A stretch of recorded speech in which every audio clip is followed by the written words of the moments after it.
दोस्तों नमस्कार। दोस्तों आज का एक बहुत महत्वपूर्ण और छोटा विषय है कि क्या किसी लोक अदालत में या कहीं कोई मध्यस्थता हो रही है, ऐसे मध्यस्थता वाले जो फैसले होते हैं उन अवार्ड के विरुद्ध क्या कोई रिवीजन के तहत उस ऑर्डर को सेटिसाइड या क्वेश कराया जा सकता है, निरस्त कराया जा सकता है। तो दोस्तों इसी संबंध में आज एक हनीबल इलाहाबाद हाईकोर्ट की एक रूलिंग है जिस पर चर्चा करेंगे और जिसमें माननीय उच्च न्यायालय इलाहाबाद ने बताया है कि हनीबल सुप्रीम कोर्ट का क्या व्यू है और किस तरह से आप किसी लोक अदालत में या किसी भी मध्यस्थ के यहां कोई अगर ऐसी कार्रवाई हुई है जो एक अवार्ड बन गई है, कोई पंचांट जारी हो गया है, उसके विरुद्ध भी उसको आप निरस्त कराए जाने का मामला ला सकते हैं।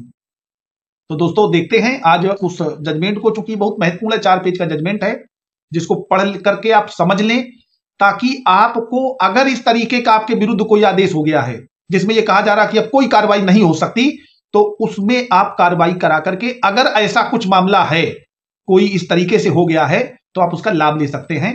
दोस्तों ये सिविल रिवीजन है हनीबल इलाहाबाद हाईकोर्ट में और इसका नंबर है 893/2022 और इसमें याची हैं हरजिंदर सिंह भाटिया, प्रतिवादी हैं सुरेश कपूर और इसमें रामेंद्र आस्थाना एडवोकेट वादी की ओर याची की ओर से हैं और उधर से पंकज भाटिया और NK श्रीवास्तव एडवोकेट्स हैं और हनीबल जस्टिस पंकज मित्तल की बेंच में ये जजमेंट हुआ है और जजमेंट की जो डेट है वो 16 फरवरी 2015 है।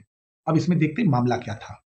इसमें दोस्तों मामला ये था कि मध्यस्थता और सुलह अधिनियम 1996 के प्रावधानों के तहत मध्यस्थ न्यायाधिकरण ने एक पंचांट दिया। पंचांट माने एक ऑर्डर, जजमेंट या मध्यस्थता करके जो निकला वो, और पुनरीक्षण याची ने अदालत के समक्ष अधिनियम की धारा 34 के तहत उक्त पंचांट को अपास्त करने के लिए आवेदन किया।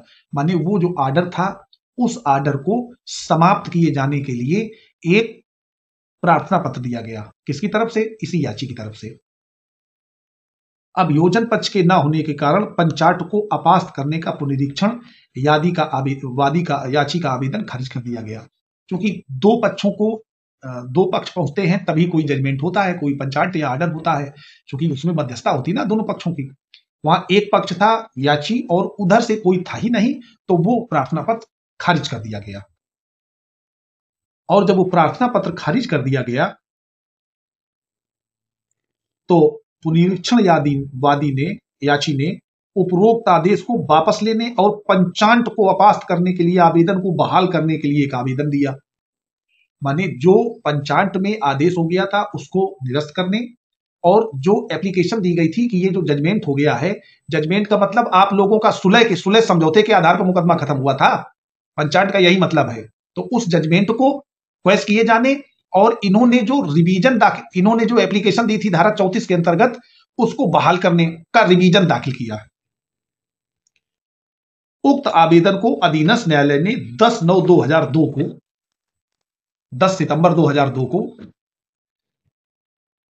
इस आधार पर खारिज कर दिया कि अधिनियम के तहत बहाली का कोई प्रावधान नहीं है। अब इस पर देखते हैं क्या रूलिंग है, क्या जारी हुआ है, क्योंकि बहुत तथ्यपूर्ण प्रश्न है।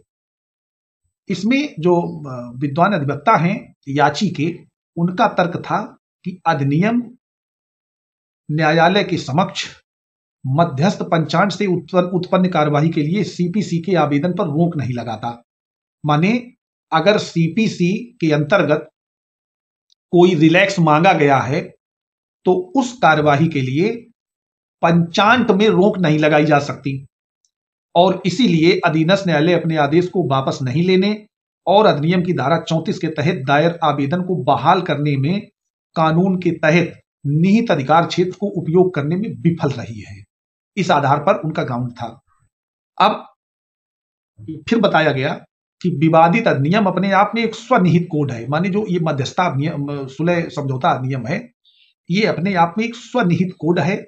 यह ऐसा उपबंध नहीं करता कि CPC मध्यस्थता पंचांट में उत्पन्न होने वाली अदालत के समक्ष कार्यवाही पर लागू नहीं होगा।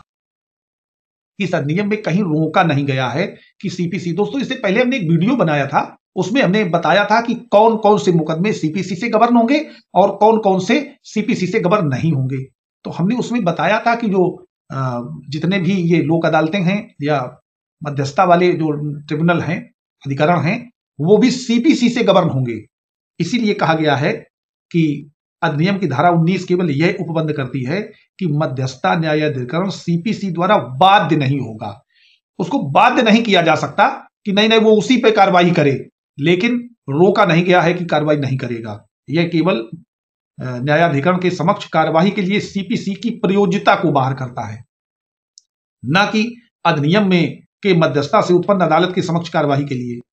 और इसी में फिर हॉनरेबल इलाहाबाद हाईकोर्ट ने कहा कि यह सुस्थापित विधि है कि पक्षकारों के बीच विवाद को अभी निर्धारित करने के अदालत के समक्ष प्रक्रिया उचित और सम्यक होनी चाहिए और उपरोक्त उद्देश्य के लिए अदालतें सीपीसी की सहायता लेने के लिए स्वतंत्र हैं। यह फाइंडिंग है माननीय इलाहाबाद उच्च न्यायालय की। और फिर इसमें आगे कहा कि मध्यस्थता पंचांग को अपास्त करने के लिए अधिनियम की धारा 34 के तहत एक आवेदन अदालत के समक्ष है। न्यायालय को अधिनियम की धारा 2E के तहत परिभाषित किया गया है, जिसका अर्थ जिले के मूल अधिकार वाले प्रमुख दीवानी न्यायालय से है। माने वो जो मध्यस्थता अधिनियम है उसमें जो धारा 2E है उसमें डेफिनेशन दी हुई है न्यायालय की। एक सिविल न्यायालय आमतौर पर अपने समक्ष कार्यवाही पर विचार करते हुए नागरिक प्रक्रिया संहिता माने सीपीसी, सिविल प्रक्रिया संहिता, सिविल प्रोसीजर कोड का पालन करने के लिए बाध्य है, या अधिनियम की धारा 34 के तहत एक आवेदन जब तक कि सीपीसी की प्रयोज्यता को बाहर नहीं किया गया है तब तक वो बाउंड है। अधिनियम में ऐसा कोई प्रावधान नहीं है जो अधिनियम के तहत उत्पन्न होने वाली अदालत के समक्ष कार्रवाई के लिए सीपीसी को प्रयोज्यता को बाहर करता है। अब इसमें एक हॉनरेबल सुप्रीम कोर्ट का जजमेंट कोड किया है, ITI लिमिटेड बनाम siemens public communications network limited 2002 5 SCC 510। इस मामले में माननीय सर्वोच्च न्यायालय ने कहा है कि अधिनियम के तहत नागरिक प्रक्रिया संहिता की प्रयोज्यता का उपबंध विशेष रूप से नहीं किया गया है, लेकिन अधिनियम से उत्पन्न होने वाली न्यायालय के समक्ष कार्रवाई के लिए इसकी प्रयोज्यता के खिलाफ कोई स्पष्ट निषेध नहीं है। यह सुप्रीम कोर्ट ने कहा है। मतलब जो मध्यस्थता वाली कार्रवाई है, सुलह समझौते के मुकदमे निपटने की कार्रवाई है, उसमें स्पष्ट रूप से नहीं लिखा कि सीपीसी से गवर्न होगी, लेकिन कहीं रोका भी नहीं गया है कि सीपीसी लागू नहीं होगी। इसलिए चूंकि वो न्यायालय की परिभाषा में ही हैं, तो इसीलिए दिया है कि इसीलिए एक आवश्यक समान निष्कर्ष के रूप में सिविल कोड के समक्ष अधिनियम के तहत उत्पन्न होने वाले मामलों में दीवानी प्रक्रिया संहिता का अपवर्जन की उपधारणा या निष्कर्ष नहीं निकाला जा सकता। सीपीसी के प्रयोज्य हो जाने पर मामले के विचार करने वाला न्यायालय पूर्व एक पक्षी आदेश अपास्त करने के लिए प्रयोज्यता पर विचार कर सकता है। यह बात आदेश 9 सीपीसी में भी है। अन्यथा भी सिद्धांत है कि यदि किसी अदालत के पास कुछ करने की शक्ति है तो अभिलिखित कारणों को अपने निहित अधिकार क्षेत्र के प्रयोग में इसे पूर्ववत करने की शक्ति है। तदनुसार मेरा विचार है कि अधीनस्थ न्यायालय ने सुस्पष्ट रूप से विधि की त्रुटि की है। ये हॉनरेबल इलाहाबाद हाईकोर्ट का फाइंडिंग है कि त्रुटि की है और अभियोजन की कमी के कारण धारा 34 के तहत दायर संशोधनवादी के आवेदन को खारिज कर 28/7/2002 के आदेश को वापस लेने के लिए आवेदन को खारिज कर निहित अधिकार क्षेत्र का उपभोग करने में विफल रही है। उपरोक्त तथ्यों और परिस्थितियों में दिनांक 10/9/2022 के आदेश को अपास्त किया जाता है और दिनांक 28/7/2002 के आदेश को वापस लेने के लिए संशोधनवादी के उपरोक्त आवेदन पर मामले को मेरिट के आधार पर विचार करने के लिए अधीनस्थ न्यायालय में भेजा जाता है।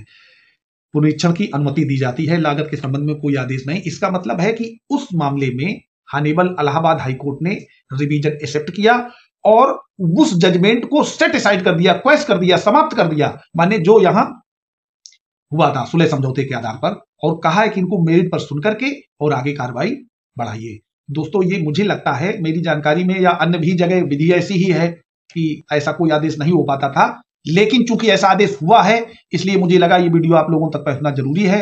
और हमें लगता है जो विधि में काम कर रहे हैं, कोर्ट के सामने पहुंचते हैं, उनके पास ही जानकारी होना आवश्यक थी, इसलिए जानकारी दी। दोस्तों वीडियो अच्छा लगा हो तो अपने दोस्तों को शेयर करें, चैनल को लाइक करें और सब्सक्राइब कर लें। धन्यवाद।